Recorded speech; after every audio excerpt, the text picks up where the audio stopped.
የኤማሁስ ኢትዮጵያ ሚኒስትሪ በባቱ አዳሚ ቱሉ ከተማ ያስገነባውን ሁለንተናዊ ማዕከል አስመረቀ። ግንባታው ከ12 ሚሊዮን ብር በላይ ፈጀ መሆኑንም ተወስቷል። ከተመሰረተ 24 ዓመታትን ያስቆጠረው ኤማሁስ ኢትዮጵያ በተለያዩ ዓለማት የሥነ መለኮት ትምህርት አገልግሎት በመስጠት የሚታወቅ ተቋም ሲሆን በብዙ ሺህ የሚቆጠሩ ተማሪዎችንም አስመርቋል። በአዳሚ ቱሉ ያስገነባውና ለምርቃት የበቃው ሁለንተናዊ ተቋም ለኤማሁስ ሚኒስትሪ ከሚሰጠው አገልግሎት ባሻገር ለወንጌል አማኞችና ለአካባቢው ማህበረሰብ መንፈሳዊና ማህበራዊ አገልግሎት እንደሚሰጥም ተወስቷል። የኤማሁስ አዳሚ ቱሉ ሁለንተናዊ ማዕከል ግንባታ ዋናው ዓላማ ሁለንተናዊ ስልጠናዎችን ለመስጠት በአዳሚ ቱሉ ክፍለ ከተማ እንዲሁም ደግሞ በዝዋይ እና በዙሪያው ባሉ ክርስቲያን ማህበረሰቦች የስልጠና ማዕከልነት እንዲያገለግል አንዳንድ የክርስቲያን ማህበረሰብ ደግሞ ዲቮሽን መግባት ቢፈልጉ የተሟላ አገልግሎት ማግኘት በሚችሉበት አይነት ሁኔታ ስለተገነባ ያ ማለት የመኝታ አገልግሎት አዳራሽ ስላለው በእንደዚህ አይነት መልኩ ማህበረሰቡን ይጠቅማል ብለን ስላሰብን ነው ግንባታውን ያካሄድ ነው ማለት ነው። በዚህ የሁለንተናዊ ማሰልጠኛ ማዕከል ላይ ልንገነባ የምናስባቸው እንደ ድርጅት እቅዶች አሉን።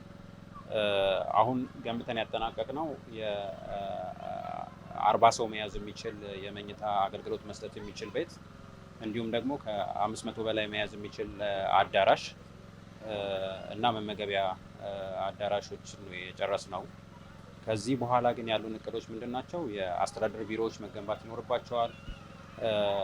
ሌሎች ደግሞ የተጠቃሚውን ማህበረሰብ ፍላጎቱን ሊያሟላ በሚችል አይነት መልኩ ሊያዝናና በሚችል አይነት መልኩ የግቢውን ፋሲሊቲ በተቻለ መጠን የማደራጀት ስራ የምንሰራ ይሆናል ማለት ነው።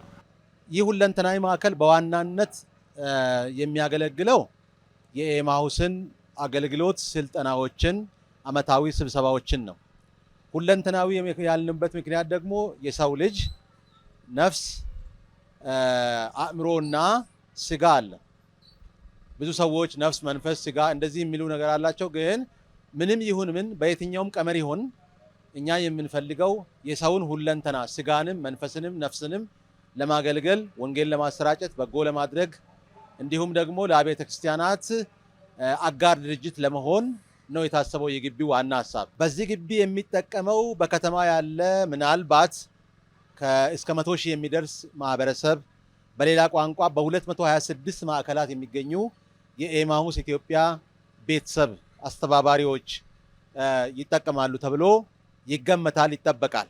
10 ዓመታትን ለግንባታ ጊዜ የወሰደው የኤማሁስ ሁለንተናዊ የአገልግሎት ተቋም የጸሎት፣ የስልጠና፣ የማደሪያ፣ የመሰብሰቢያ፣ የቤተ መጻሕፍት፣ የህትመትና ሌሎችም የማህበራዊ አገልግሎት መስጫ እንደሚኖሩት በምርቃቱ ላይ ተወስቷል።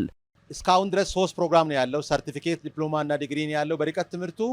አሁን ግን የማስተርስ ፕሮግራም እንጀምራለን። ማስተርስ ዝም ብለን መጀመር ሳይሆን ግዕዝን፣ ግሪክን፣ ዕብራይስጥን፣ የሪሰርች ሜቶዶሎጂን እና የመሳሰሉትን እንደ ማህበረሰቡ ጥያቄ አውድን ባገናዘበ አሰሳና ዳሰሳ ጥናት ይህንን ጉዳይ ወደ ግብ እናደርሳለን ብለን እናስባለን።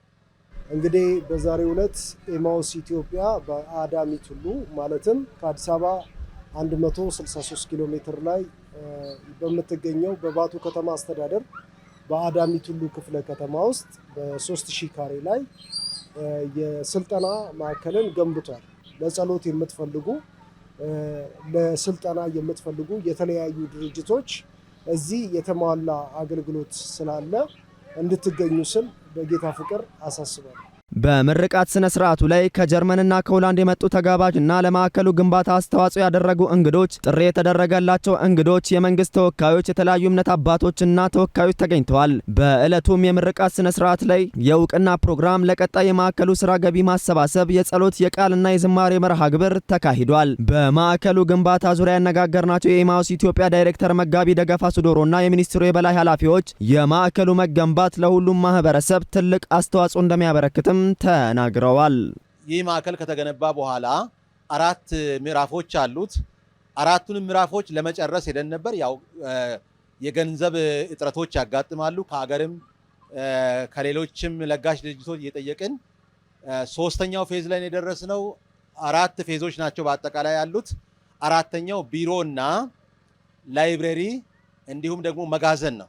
ኤማሁስ በዚህ አካባቢ ለመስራት ከሚያስበው ሌላ ነገር ደግሞ ለደሃ ልጆች እዚሁ አካባቢ የትምህርት፣ የምግብ፣ የምገባ፣ የሕክምና 3 ጉዳዮችን ያካተተ የበጎ አድራጎት ፕሮግራምን ከጀርመን ኤምባሲ ጋር በመነጋገር ወደ 2 ሚሊዮን የሚጠጋ ገንዘብ ለጊዜው መግባባት ላይ ደርሰናል። አፈጻጸሙ ላይ እየሄድን ነው የምንገኘው።